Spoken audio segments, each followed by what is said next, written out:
हाँ, नमस्कार। आज हम कोशिश करेंगे कि हृदय रोग और रक्तचाप इसके बारे में कुछ जानकारी आपको देंगे। और जैसा कि आपने अभी बताया कि मुख्यतः ये सेशन आपके क्वेश्चंस को आंसर करने के लिए रहेगा, और शुरू में जब इनिशिएट करने के लिए, थोड़ा इंटरेस्ट जनरेट करने के लिए और थोड़ी सी बेसिक नॉलेज देने के लिए मैं थोड़ा सा आपको एक लेक्चर जैसा दूंगा। और बाद में बेसिकली ये रहेगा कि क्वेश्चन आंसर सेशन मेरा ख्याल ज्यादा लोग पसंद करते हैं, क्योंकि बेसिक चीजें तो ज्यादातर लोगों को पता रहती है। अभी एक अच्छा अवसर है ये, हम इसको आयोजित कर रहे हैं, क्योंकि आपको पता होगा कि 29 सितंबर को हमारा एक विश्व हृदय दिवस है, वर्ल्ड हार्ट डे 29 सितंबर को है। और इस बार की थीम है बड़ी इंटरेस्टिंग है कि जिंदा दिल कैसे रहें। तो जिंदा दिल रहने के लिए कई विधियां होती हैं, वो हम आपको बाद में डिस्कस करेंगे। तो सबसे पहले हम बताते हैं आपको कि हार्ट अटैक जो कि बहुत कॉमन होता जा रहा है, जिसमें कि बहुत से लोगों की मृत्यु हो जाती है। आजकल तो बहुत यंग लोगों की मृत्यु हो जाती है। और अभी रिसेंटली भी आपने सुना होगा कई जो कहते हैं ना कि जो हमेशा हंसते रहते हैं उनको कम होता है हार्ट अटैक। पर तो देखा गया है कि कुछ और भी चीजें होती हैं हंसने के अलावा, जो कि हार्ट अटैक को प्रिवेंट करती हैं। तो वो सब चीजें बहुत इंपॉर्टेंट है, इसको हम डिस्कस करेंगे कि हार्ट अटैक से कैसे बचें। सबसे इंपॉर्टेंट बात यह है कि हार्ट अटैक से बचे कैसे। तो उसके लिए मालूम होना हमें आवश्यक चाहिए कि हार्ट अटैक क्यों होता है। हार्ट अटैक इसलिए होता है कि हमारी जो खून की धमनियां हैं, हार्ट में सप्लाई करती है मांसपेशियों को, उसमें कुछ चीजें डिपॉजिट होने लगती हैं, जैसे कोलेस्ट्रॉल है और किस्म के लिपिड्स हैं, वो धीरे धीरे डिपॉजिट होने लगते हैं। और उससे उसकी बोर की जो डायमीटर है वो कम होने लगता है। और आप जानते हैं कि जैसे बोर का डायमीटर कम होता है, फ्लो कम हो जाता है। अब इसमें दिक्कत क्या है कि फ्लो कम होने की पता नहीं चलता है, वो जब तक कि बहुत ज्यादा फ्लो कम ना हो जाए। और ज्यादातर मरीज कहते थे हमें तो कोई कंप्लेंट है ही नहीं, वो सडनली अटैक हो जाता है। तो ये पता करने के लिए कि उनकी खून की धमनियां सक्रिय होती जा रही हैं और आगे चल के कभी भी कोई प्रॉब्लम हो सकता है, कुछ लक्षण उनको पता होने चाहिए कि ये प्रारंभिक लक्षण यदि उनको हो रहे हैं तो हो सकता है इनको बीमारी अंदर आ गई हो। तो एक इम्पोर्टेंट है चलने फिरने में तकलीफ होना। चलने फिरने में हार्ट के बाएं हिस्से में या बीच में, सेंटर यहाँ बीच में, ये देखिए इस हिस्से में, ये बीच में जहाँ हम टाई पहनते हैं, इस हिस्से में दबाव लगना। कोई जरूरी नहीं कि पेन हो, दबाव लगना ही अपने आप में पर्याप्त है और वो चलने में बढ़ जाता है। तो कोई भी दर्द या भारीपन या दबाव या जकड़न, या ऐसा लगना कि वो रस्सी से बांध लिया हो या वेट लग दिया हो, हैवी वेट, और चलने में वो चीज बढ़ती हो और रुकने से कम हो जाती हो, तो मान के चलें कि ये हार्ट की संभावना बहुत ज्यादा है।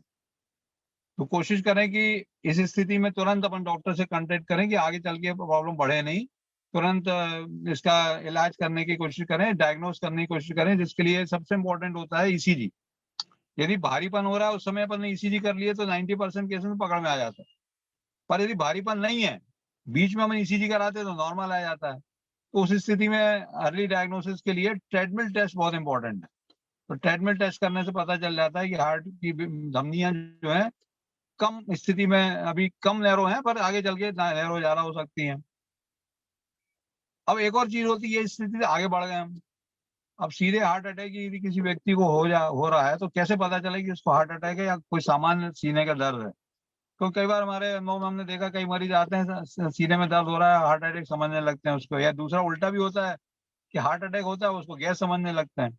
तो कैसे पता चला जाए, ये बहुत महत्वपूर्ण है। तो मैं आपको एक बहुत सिंपल चीज बताता हूँ कि जिससे आप 90% डायग्नोज कर सकते हैं खुद ही कि अमुक व्यक्ति को हार्ट अटैक हो रहा है या नहीं हो रहा।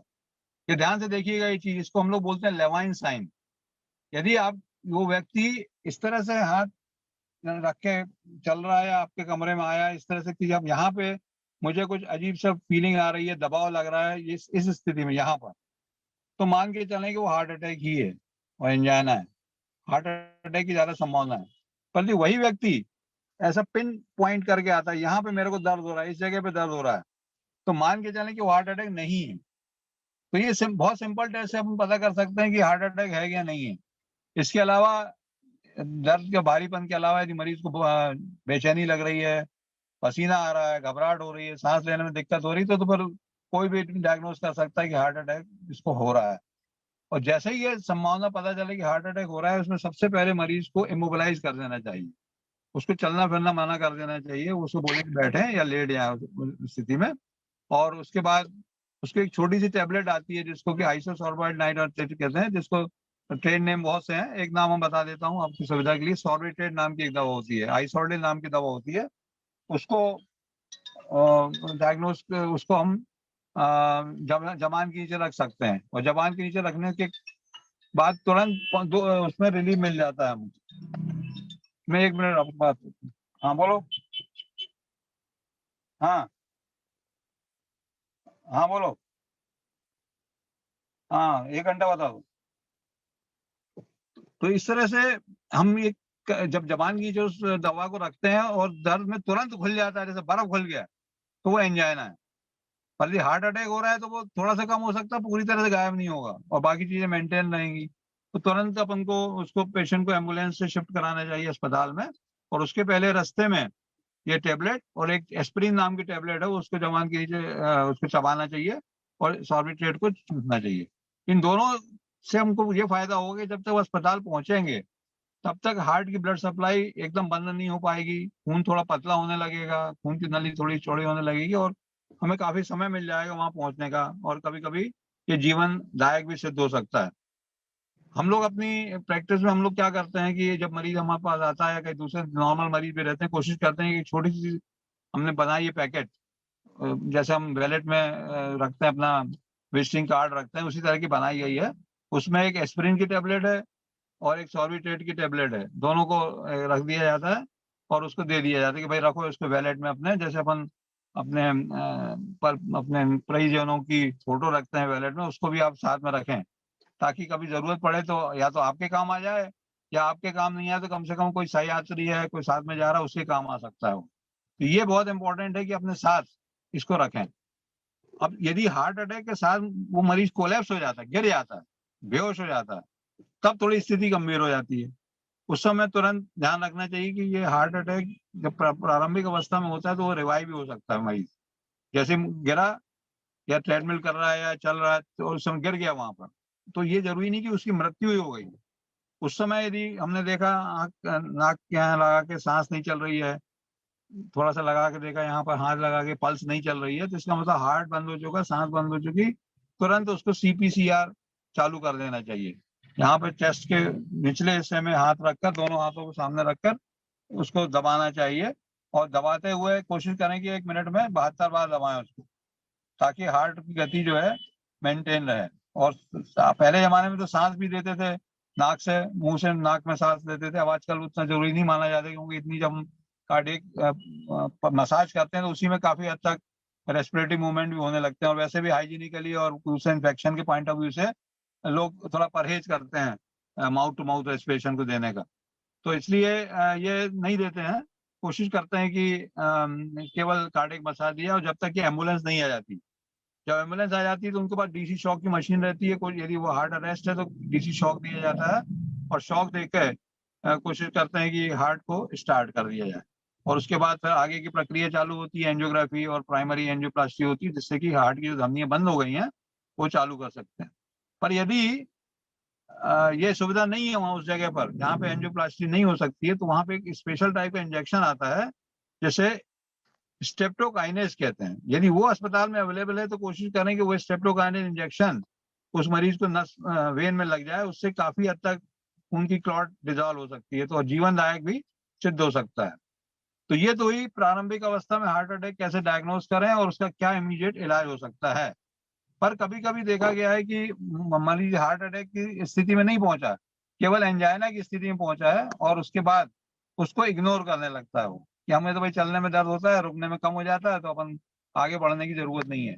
मेरा उनसे कहना यह है कि ये कभी भी ये गलती ना करें, क्योंकि आप एक ज्वालामुखी पर बैठे हुए हैं। यदि ऐसी स्थिति है कि एंजाइना की स्थिति में आप कुछ इलाज नहीं कर रहे हैं, तो आप ज्वालामुखी पर बैठे, कभी भी वो जो ब्लॉकेज है, जो आधा बंद है, कभी भी वो फूट सकता है, पूरा ब्लॉकेज हो सकता है, सडन डेथ हो सकती है। तो उसके लिए जरूरी है कि हम उसकी स्ट्रेस टेस्ट करके और उसकी सीवियरिटी पता करें, एंजियोग्राफी करा के देख लें। यदि आर्टरी ब्लॉक है किसी भी स्थिति में तो तुरंत उसकी एंजियोप्लास्टी या दवाई से उसको कंट्रोल करने की कोशिश करें। अब सवाल ये उठता है कि यदि हमें, जो हम हेल्दी लोग हैं, जो उनको कोई बीमारी नहीं है, तो वो किस तरह से अपने आप को बचा सकते हैं हार्ट अटैक से। डायग्नोज करना एक अलग स्थिति हो गई जो कि बहुत महत्वपूर्ण है, पर यदि हमें है नहीं और हमें बचना है कि हार्ट अटैक ना हो, तो एक सबसे इंपॉर्टेंट उसके लिए जीवन शैली। क्योंकि बाकी चीजें तो हम चेंज नहीं कर सकते, हम अपनी जेनेटिक प्रीडिस्पोजिशन तो चेंज नहीं कर सकते, कोई जीन्स में भी होता है हार्ट की जो अटैक होते हैं, कई लोगों की फैमिली में चलता है, उसको तो हम चेंज नहीं कर सकते। पर कोलेस्ट्रॉल है, शुगर है, जो हमारा ओवरवेट है, स्मोकिंग की हैबिट है, टेंशन है, स्ट्रेस है, फिजिकल इनएक्टिविटी है, इसको हम चेंज कर सकते हैं। तो यदि हम ये चेंज कर लेते हैं और साथ में हम अपने पैरामीटर्स को फिक्स कर लेते हैं, जैसे हम हर चीज का अपना नंबर याद रखते हैं, तो अपने फोन नंबर याद रखते हैं, अपने घर का नंबर याद रखते हैं, अपनी गाड़ी का नंबर भी याद रखते हैं, तो हम अपने कुछ नंबर्स को याद रखें। जैसे फॉर एग्जांपल अपना ब्लड प्रेशर का नंबर याद रखें, 120/80 है, 130/80 है। कोलेस्ट्रॉल का नंबर याद रखें कि हमारा कोलेस्ट्रॉल, टोटल कोलेस्ट्रॉल 180 है, 200 है, एलडीएल इतना है, एसडीएल इतना। ये सब नंबर अपन यदि याद रखते हैं तो काफी हद तक हम अपने आप को आगे के लिए वार्न कर सकते हैं कि हमारे ये नंबर बढ़ते जा रहे हैं। वेट कितना है, वेट का भी नंबर होता है। ब्लड प्रेशर, ब्लड शुगर कितनी है, ब्लड प्रेशर कितना, ये सबका नंबर अपन नोट करते जाए दिमाग में।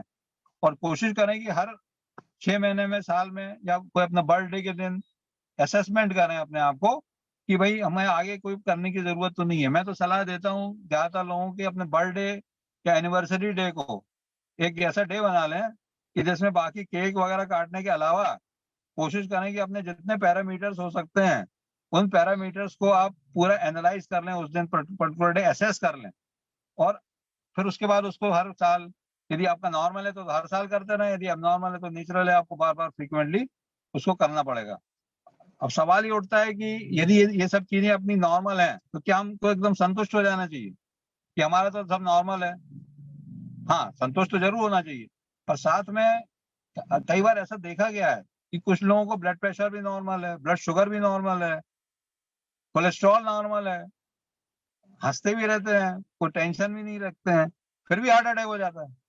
तो कुछ मरीज आते हैं हमारे पास, साहब हमें तो कोई भी प्रॉब्लम नहीं था और हम इतनी अच्छी जीवन शैली भी रखते हैं, फिर भी हमें हार्ट अटैक कैसे हो गया? तो इसमें मेरा कहना ये है कि हमारी जो आर्टरीज होती हैं वो कुछ हद तक, उनमें कई बार देखा गया है कि मैन्युफैक्चरिंग डिफेक्ट होता है जो पैदाइशी रहता है और आगे चल के वो उभर के सामने आ जाता है। इसके अलावा कभी कभी हमारी आर्टरीज में स्पाज्म हो जाता है, बाकी आर्टरी नॉर्मल है, पर सडनली आर्टरी में स्पाज्म हो जाता है, बहुत से कारणों से, कुछ कारण पता है, कुछ कारण नहीं पता है, तो वो स्पाज्म होने से भी हार्ट अटैक हो सकता है। तो हमारे पास ये जरूर, ये स्पाज्म भी दूर हो जाता है, ये सॉर्बिट्रेट नाम की दवा से वो स्पाज्म भी दूर हो जाता है। यदि किसी कारण से हमें ये हो जाता है बाय द वे, तो उसको समय, उसी समय सॉर्बिट्रेट लेने से हमको उस अटैक से हम बच सकते हैं। तो कोशिश ये करें कि यदि हमारे सब पैरामीटर, जिसको हम रिस्क फैक्टर कहते हैं, वो नॉर्मल है तो हम उसको मेंटेन करें। रिस्क फैक्टर एबनॉर्मल है तो उनको अपन रेक्टिफाई करें। यहाँ एक बात बहुत इंपॉर्टेंट समझने की है, यदि केवल कोलेस्ट्रॉल हाई है आपका तो आपका एक्स है मान लीजिए, पर यदि आपका कोलेस्ट्रॉल के साथ ब्लड प्रेशर भी हाई है, डायबिटीज भी है, ओवरवेट भी है, खुदा न खास्ता स्मोकिंग भी करते हैं, तो ये केवल ऐड नहीं होते रिस्क फैक्टर, ये मल्टीप्लाई हो जाता है, मल्टीप्लीकेशन हो जाता है, मतलब रिस्क फैक्टर ट्रेमेंडसली बढ़ जाता है। तो ये कोशिश करें कि हमारे रिस्क फैक्टर जितने कम होते जाए उतने बेहतर है, जो हमारे हाथ में है। और जो आपके हाथ में है वो तो आपको मैंने बता ही दिया, कुछ जो हमारे हाथ में नहीं है वो नेचुरल है, उसके लिए केवल दवाई लेना पड़ती है। कौन से आपके हाथ में नहीं है? HDL cholesterol. एचडीएल नाम का कोलेस्ट्रॉल जो होता है वो जेनेटिक रहता है, वो आपके हाथ में नहीं है। आपको ये जानकर बड़ी आश्चर्य होगा कि हर कोलेस्ट्रॉल एबनॉर्मल नहीं होता, हर कोलेस्ट्रॉल डेंजरस नहीं होता। कुछ कोलेस्ट्रॉल होते हैं जो कि लाभप्रद होते हैं। जैसे एग्जाम्पल के तौर पर एचडीएल नाम का कोलेस्ट्रॉल, यदि एचडीएल नाम का कोलेस्ट्रॉल हाई है तो वो आपको प्रोटेक्ट करेगा दूसरा कोलेस्ट्रॉल हाई होने से, उसके जो डैमेज है वो उसको कम कर सकता है। तो इस तरह से हम हार्ट अटैक से बच भी सकते हैं, उसको डायग्नोज कर सकते हैं अर्ली स्टेज में, और कई बार कई कॉम्प्लिकेशन से बच सकते हैं।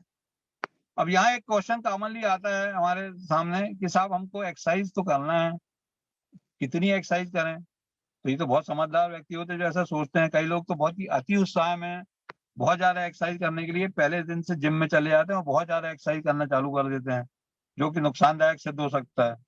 तो इसलिए मेरा कहना है उनको ये है कि जो भी लोग अपनी एक्सरसाइज करने की प्रक्रिया स्टार्ट कर रहे हैं, अपनी जीवन शैली को अच्छी करने की कोशिश कर रहे हैं, तो एक्सरसाइज करने के पहले अपने आप को सर्टिफाई करा लें कि भाई कितना एक्सरसाइज आपके लिए सुरक्षित है, क्योंकि एक्सरसाइज भी एक प्रकार की दवा है, उसकी भी डोज होती है, उसका भी ड्यूरेशन होता है। उसको कैसे पता करेंगे? उसको पता करने का केवल एक ही तरीका है, वो है ट्रेडमिल टेस्ट। ट्रेडमिल टेस्ट से आपको ये पता चलेगा कि कितनी एक्सरसाइज करने से आपका हार्ट रेट कितना बढ़ जाता है, ईसीजी में क्या चेंजेस आ जाते हैं, ब्लड प्रेशर कितना बढ़ जाता है, और उसके आधार पे हम किसी व्यक्ति को बता सकते हैं कि आप 7 मिनट तक एक्सरसाइज कर सकते हैं, 8 मिनट तक एक्सरसाइज कर सकते हैं, तेज चलने की जहां तक सवाल है। और आपको ये पता ही होगा कि केवल टहलने से हार्ट की एक्सरसाइज नहीं होती। हल्का फुल्का यदि आप टहल भी लें तो 2-3 किलोमीटर भी चल लेंगे तो कुछ फर्क नहीं पड़ेगा। पर यदि हम 20 मिनट तक भी कार्डियो एक्सरसाइज कर लेते हैं तो हमारे हार्ट को काफी अच्छा उसका रिजल्ट देखा गया। पर वो करने के पहले अपने आप को सर्टिफाई करा लें कि ये हम इतना कर सकते हैं, नहीं तो वही कैटास्ट्रॉफीज होती हैं जो कि ट्रेडमिल पे कई बार देखी गई हैं कि सडनली व्यक्ति कोलैप्स हो जाता है। और जिस भी ट्रेडमिल आप जिम में जाएं, जहाँ जिम है वहाँ कोशिश करें कि वहां पर सब फैसिलिटीज उपलब्ध हों। जिम वाले से आप पूछ लीजिए कि आपके पास सब चीजें उपलब्ध हैं कि नहीं है, फर्स्ट एड की पूरी सुविधा है कि नहीं है। यदि ये नहीं है तो वो आपके लिए सही जिम नहीं है। फिर तो आपके लिए बेहतर तरीका ये रहेगा कि आप अपने घर में ही ट्रेडमिल करें, या जहाँ पे एक साथ में कोई ऐसा व्यक्ति उपलब्ध हो जो कि समय पर आपको सहायता दे सके। क्योंकि यदि आप अकेले जिम में जा रहे हैं, वहां आपको कोई प्रॉब्लम हो जाता है तो फिर वही हाल होता है कि सडनली कोलैप्स होने से हार्ट बंद होता है, हार्ट बंद होने से यदि रिवाइव भी हो गया तो ब्रेन डैमेज हो जाता है। और ब्रेन डैमेज आपको पता ही है कि उसके बाद कोई फायदा नहीं होता, कि लंबे समय तक व्यक्ति कोमा में रहता है, हार्ट चलता रहता है पर वो कोमा में पड़ा रहता है। तो उसको बचाने के लिए जरूरी है कि हम ट्रेडमिल की अपनी फिजिकल एक्टिविटी को प्रॉपरली एग्जामिन कर सकें कि इतना हम ट्रेडमिल कर सकते हैं। इसके बाद आखिरी में बताना चाहूंगा मैं जो आज के लेक्चर के बारे में, बाकी तो बहुत सी चीजें हैं पर उसके बाद मैं क्वेश्चन आंसर पे जाऊंगा। एक और चीज बताना चाहूंगा कि जो कॉमनली पूछा जाता है कि भाई हमको दवा पे ही चलना है या एंजियोग्राफी, एंजियोप्लास्टी या बाईपास सर्जरी कराना है। ये बहुत ही दुविधाजनक कई बार प्रॉब्लम आता है फैमिली में और पेशेंट को कि हम दवा पे चलें या सर्जिकल प्रोसीजर की तरफ जाएं। तो मेरा इसमें कहना ये है कि सबसे अच्छा तरीका होता है हम अपनी बीमारी को पूरी तरह से जानें। तो ये जो हार्ट अटैक होता है एक प्रकार के कोरोनरी आर्टरी का अतिक्रमण हो रहा है, अंदर जो ल्यूमेन है उसमें रुकावट आ रही है, अतिक्रमण हो रहा है। तो कितना अतिक्रमण है, कितनी एरियाज में है, वो करने के लिए एंजियोग्राफी नाम की जांच होती है और उसके पहले ट्रीटमेंट से पता चलता है अंदाजा।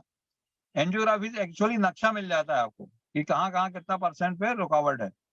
उस नक्शे के आधार पर फिर हम डिसाइड करते हैं कि इनका बाईपास सर्जरी जरूरत है, यदि बहुत सी आर्टरी ब्लॉक है तो बाईपास सर्जरी जरूरत है, यदि थोड़ी आर्टरी है वो भी पूरी बहुत ज्यादा नहीं है तो मेडिकल ट्रीटमेंट ठीक है। पर एक या दो आर्टरी यदि 90% ज्यादा ब्लॉक है तो फिर उनको एंजियोप्लास्टी कराना बहुत अच्छी विधि होगी, क्योंकि यदि 90% से ज्यादा ब्लॉकेज है, एक आर्टरी में है, तो एंजियोप्लास्टी बहुत आसानी से हो जाती है। और उसमें आसानी के अलावा उसमें कॉम्प्लिकेशन रेट भी कम है। पर यदि 50-60% ब्लॉकेज निकलता है कई आर्टरीज में तो अपन मेडिकल ट्रीटमेंट में चालू रख सकते हैं। यदि आर्टरी में कैल्शियम आ जाता है या बहुत सी 4-5 आर्टरी ब्लॉक हैं तो बाईपास सर्जरी बेहतर रहती है। पर किसी कारण से नहीं बाईपास सर्जरी या एंजियोप्लास्टी नहीं करा सकते या नहीं कराना चाहते, तो आजकल हमारे पास बहुत ही अच्छी आधुनिक मेडिकल सुविधाएं आ गई हैं, मेडिकल दवाइयां आ गई हैं, जिससे कि हम अंदर की आर्टरीज को प्रॉपरली, अंदर के जो डिपॉजिट्स हैं उसको रिग्रेस कर सकते हैं, हार्ट की ब्लड सप्लाई बढ़ा सकते हैं, हार्ट की एफिशिएंसी बढ़ा सकते हैं, खून को पतला कर सकते हैं ताकि फ्लो अच्छा रहे। जैसे खून गाढ़ा हो जाता है तो फ्लो कम हो जाता है, सामने देखा होगा ट्यूब में आप शहद डालते हैं तो बहुत धीरे बहता है, और वही चीज अपन पानी के रूप में डालें तो तेजी से बहता है। तो यदि हम खून को पतला कर सकें, एक शुद्ध अपनी सामान्य भाषा यदि हम बोले, खून को पतला करने की जो दवाएं हमारे पास उपलब्ध हैं, एस्प्रिन है, क्लोपिडोग्रेल है, और भी टिकाग्लोर भी नाम की एक दवा आ गई है जिससे खून को पतला हो जाता है, तो वो ब्लड फ्लो को इतना अच्छा बढ़ा देती है कि कई बार इसमें सर्जरी या एंजियोप्लास्टी की जरूरत उस समय नहीं पड़ती, और काफी लंबे समय बाद यदि जरूरत पड़ती है तो हमें लगा कि आराम से हम इलेक्टिवली करा सकते हैं। जहां तक सवाल है कहाँ पे कराना है एंजियोग्राफी, एंजियोप्लास्टी, बाईपास सर्जरी, यहाँ पे मैं केवल एक चीज कहना चाहूंगा कि हर जगह आजकल सुविधाएं उपलब्ध हो गई हैं। हर महानगर में एंजियोग्राफी एंजियोप्लास्टी की सुविधा उपलब्ध हो गई है। तो कोशिश करें कि ऐसे सेंटर में कराएं जहां की प्रति माह 100 से ज्यादा प्रोसीजर हो रहा हूँ। वो इसलिए मैं कह रहा हूँ 100 से ज्यादा प्रोसीजर हो रहे हैं क्योंकि हम लोग की जो टेक्निकल एसोसिएशन है, इसकी एंजियोग्राफी एंजियोप्लास्टी की टेक्निकल एसोसिएशन है, उसने देखा है अपने स्टेटिस्टिक के हिसाब से कि जिनके यहाँ 100 से ज्यादा एंजियोग्राफी एंजियोप्लास्टी होती है उनके रिजल्ट्स बेटर रहते हैं और उसमें कॉम्प्लिकेशन रेट कम रहते हैं, क्योंकि जो करने वाले ऑपरेटर्स रहते हैं एंजियोप्लास्टर्स, उनके हाथ की एफिशिएंसी, जो कोऑर्डिनेशन है, जो लर्निंग कर्व है, वो बेटर हो जाता है। तो वहां कराने से अपन को रिस्क कम रहता है। तो कोई जरूरी नहीं कि हम हार्ट अटैक के दौरान एकदम महानगरों में एयर एम्बुलेंस से शिफ्ट हों और वहां जाकर ही एंजियोग्राफी एंजियोप्लास्टी कराएं। यदि प्राइमरी एंजियोप्लास्टी है तो विद इन 6 आवर्स हो जाना चाहिए, तभी उसका एफिशिएंसी ज्यादा अच्छा रिजल्ट मिलता है। यदि आपके शहर में ऐसे उपलब्ध हैं जहाँ पे कि लंबे समय से और लगभग इस नंबर से ज्यादा एंजियोग्राफी एंजियोप्लास्टी हो रही, तो वहां करा लेने में फायदा है बनिस्बत के कि शिफ्ट होके किसी बड़े अस्पताल में, तब तक कि मायोकार्डियम का काफी डैमेज हो चुका रहता है, तो उसके बाद उतना फायदा होता नहीं है। तो मैं यहाँ पे कहना चाहिए ब्रेक दूंगा, क्योंकि हर चीज का एक ब्रेक इंपॉर्टेंट रहता है। लंबे समय तक लेक्चर देने से, नेचुरल वन वे ट्रैफिक होने से थोड़ा सा मोनोटोनस हो जाता है, तो थोड़ा सा ब्रेक दूंगा